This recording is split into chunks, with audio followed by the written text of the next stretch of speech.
Hi, hello, once again welcome back to our channel c&svlog. ഇന്ന് oil pastels വെച്ചിട്ടുള്ള ഒരു കിഡിലൻ ഡ്രോയിങ് ചെയ്തെടുക്കാം കേട്ടോ. ഞാനിപ്പോൾ ഡ്രോയിങ് പേപ്പറിലൊന്നല്ല നമ്മുടെ നോർമൽ A4 ഷീറ്റ് ഉണ്ടല്ലോ, അതിലായിട്ടാണ് ഇത് വരച്ചെടുക്കാൻ പോകുന്നത്. അപ്പോൾ കുറേ പേരായിട്ട് ചോദിച്ചിട്ടുണ്ടായിരുന്നു നമ്മുടെ A4 ഷീറ്റിലായിട്ടൊരു ഡ്രോയിങ് ചെയ്യുമെന്നുള്ളത്. പിന്നെ ഞാൻ മിക്കവാറും ഡ്രോയിങ് ഒക്കെ ചെയ്യുന്നത് നമ്മുടെ A4 ഷീറ്റിലും പിന്നെ റെക്കോർഡ് ഷീറ്റിലൊക്കെ ആയിട്ടാണ് കേട്ടോ. അപ്പോൾ ആദ്യം 4 സൈഡിലും ഇതുപോലെ ഒന്ന് മാസ്കിംഗ് ടേപ്പ് ഒട്ടിച്ച് കൊടുത്തിട്ടുണ്ട്. പിന്നെ റൗണ്ട് ഷേപ്പിൽ കട്ട് ചെയ്തിട്ട് അതുകൂടി ഒന്ന് ഒട്ടിച്ച് കൊടുക്കുക കേട്ടോ. പിന്നെ നമ്മുടെ ബാക്ക്ഗ്രൗണ്ട് ലൈറ്റ് അടിച്ചു കൊടുക്കാൻ വേണ്ടിയിട്ട് ഞാൻ ഇതുപോലെ 3 കളേഴ്സാണ് എടുത്തിട്ടുള്ളത്. അപ്പോൾ വരയ്ക്കാൻ അറിയാത്തവർക്കും എന്നാൽ വരയ്ക്കാനായിട്ട് ഇഷ്ടമുള്ളവർക്ക് ചെയ്യാനായിട്ട് പറ്റുന്ന ഏറ്റവും നല്ലൊരു ഡ്രോയിങ് എന്ന് പറയുന്നത് ഓയിൽ പേസ്റ്റൽസ് വെച്ചിട്ട് വരയ്ക്കുന്നതാണ് കേട്ടോ. കാരണം നമ്മുടെ പെൻസിൽ ഡ്രോയിങ്ങും അക്രിലിക് പെയിൻറ്റിംഗ് ഒക്കെ ചെയ്തെടുക്കുമ്പോൾ നമ്മൾ കുറച്ചുകൂടി ഡീറ്റെയിലിംഗ് ആയിട്ട് ചെയ്തെടുക്കണം. പക്ഷേ ആ ഒരു ഓയിൽ പേസ്റ്റൽസ് വെച്ച് വരയ്ക്കാമെന്ന് പറയുമ്പോൾ നമുക്ക് ഭയങ്കര സിമ്പിളായിട്ട് ചെയ്യാൻ പറ്റും കേട്ടോ. എന്നാൽ അത്യാവശ്യം നല്ല ഭംഗിയായിട്ട് തന്നെ നമുക്ക് ആ ഒരു പിക്ചർ കിട്ടുകയും ചെയ്യും.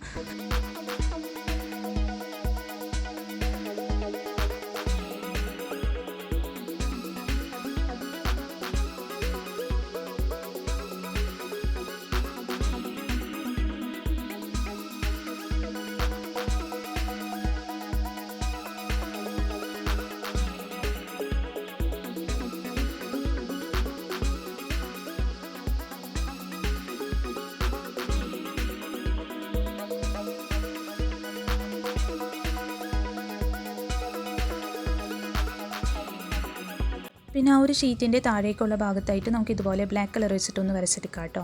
അപ്പോൾ ഇവിടെയായിട്ട് ആ ഒരു ഓയിൽ പേസ്റ്റൽസ് വെച്ച് തന്നെ വേണമെങ്കിൽ നമുക്കൊന്ന് ഫില്ല് ചെയ്തെടുക്കാം. അല്ലാന്നുണ്ടെങ്കിൽ അക്രിലിക് പെയിൻറ്റ് അടിച്ചു കൊടുക്കാം കേട്ടോ.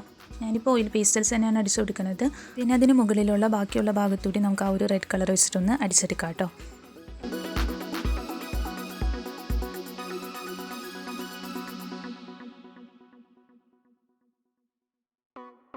അങ്ങനെ ബാക്ക്ഗ്രൗണ്ടിൽ കംപ്ലീറ്റ് ഒന്ന് അടിച്ച് കഴിഞ്ഞിട്ട് നമുക്കത് ബ്ലെൻഡ് ചെയ്ത് കൊടുക്കാം കേട്ടോ. അപ്പോൾ അതിന് വേണ്ടിയിട്ട് ഞാനൊരു ടിഷ്യൂ പേപ്പറാണ് എടുക്കണേ. ഇനിയിപ്പോൾ ടിഷ്യൂ പേപ്പർ ഇല്ലാന്നുണ്ടെങ്കിൽ നമുക്കൊരു തുണി വെച്ചിട്ടും ബ്ലെൻഡ് ചെയ്ത് കൊടുക്കാനായിട്ട് പറ്റും കേട്ടോ.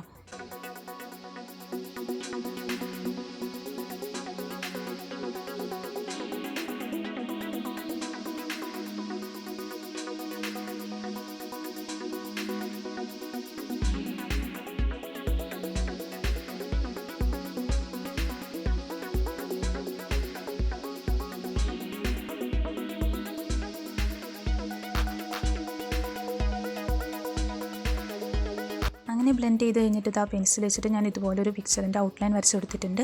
ഇനി അവിടെ ആയിട്ട് ബ്ലാക്ക് കളർ പെയിൻറ്റ് വെച്ചിട്ടൊന്ന് ഫില്ല് ചെയ്ത് കൊടുക്കുന്നുണ്ട് കേട്ടോ.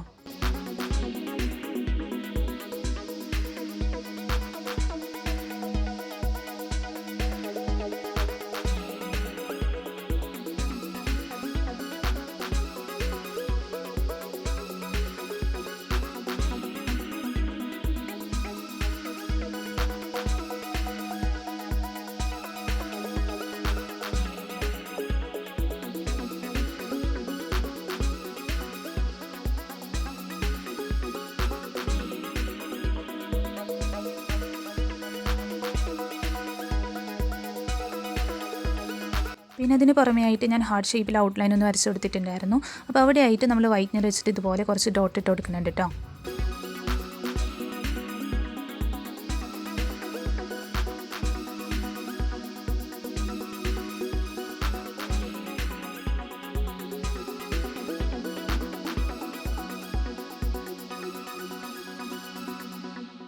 ഇപ്പോൾ ഇതുപോലെയാണ് ചെയ്ത് കൊടുത്തേക്കണേ. ഇനിയിപ്പോൾ നമ്മൾ ഇവിടെ ആയിട്ട് അവിടെ ഇവിടെയൊക്കെ ആയിട്ട് കുറച്ച് വൈറ്റ്നർ വെച്ചിട്ട് ഇങ്ങനെ ഡോട്ട് ഇട്ട് കൊടുക്കുന്നുണ്ട് കേട്ടോ.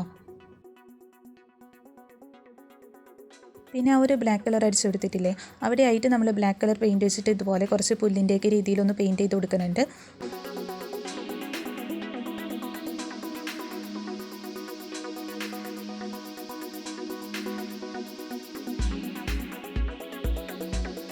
ഇനി നമുക്ക് ആ ഒരു മാസ്കിംഗ് ടേപ്പ് റിമൂവ് ചെയ്ത് കൊടുക്കാം കേട്ടോ. എന്നിട്ട് അവിടെ ആയിട്ട് വൈറ്റ് കളർ ഓയിൽ പേസ്റ്റൽസ് വെച്ചിട്ടൊന്ന് അടിച്ചു കൊടുക്കുക. ഞാനിപ്പോൾ അത് റിമൂവ് ചെയ്തപ്പോൾ നമ്മുടെ പേപ്പർ കൂടി കീറിപ്പോയായിരുന്നു. പിന്നെ അവിടെ ആയിട്ട് നമ്മുടെ ഓയിൽ പേസ്റ്റൽസ് ഒക്കെ വെച്ചിട്ടൊന്ന് കവർ ചെയ്ത് കൊടുക്കാം കേട്ടോ ചെയ്തത്.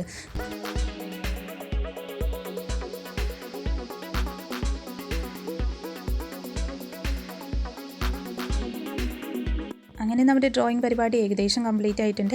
ഇനിയിപ്പോൾ സൈഡിലുള്ള മാസ്കിംഗ് ടേപ്പൊക്കെ നമുക്കൊന്ന് റിമൂവ് ചെയ്ത് കൊടുക്കാം. അപ്പോൾ ഭയങ്കര സിമ്പിളായിട്ട് എല്ലാവർക്കും ചെയ്യാൻ പറ്റുന്ന ഒരു ഡ്രോയിങ് ആണ് കേട്ടോ. നിങ്ങൾക്ക് ഇഷ്ടമായില്ലേ എന്നുള്ളതൊന്ന് കമൻറ്റ് ചെയ്ത് പറയാം. പിന്നെ ഇഷ്ടമായിട്ടുണ്ടെങ്കിൽ ഒന്ന് ലൈക്ക് ചെയ്യുക കേട്ടോ. നമ്മുടെ ചാനൽ സബ്സ്ക്രൈബ് ചെയ്യാത്തവരുണ്ടെങ്കിൽ ഒന്ന് സബ്സ്ക്രൈബ് ചെയ്യണേ. അതോടൊപ്പം കുഞ്ഞു ബെല്ലൈക്കൺ കൂടി ഒന്ന് എനേബിൾ ചെയ്യുക കേട്ടോ. എന്നിട്ട് അതിലോളെന്ന ഓപ്ഷൻ കൊടുക്കുകയാണെന്നുണ്ടെങ്കിൽ ഞാനിടുന്ന വീഡിയോസിലേക്ക് നോട്ടിഫിക്കേഷൻ നിങ്ങൾക്ക് ആ ഒരു സമയത്ത് തന്നെ ലഭിക്കും കേട്ടോ. പിന്നെ നിങ്ങളുടെ സജഷൻസും ഫീഡ്ബാക്സും കമൻറ്റ് ചെയ്യാൻ മറക്കരുത്. Thank you for watching.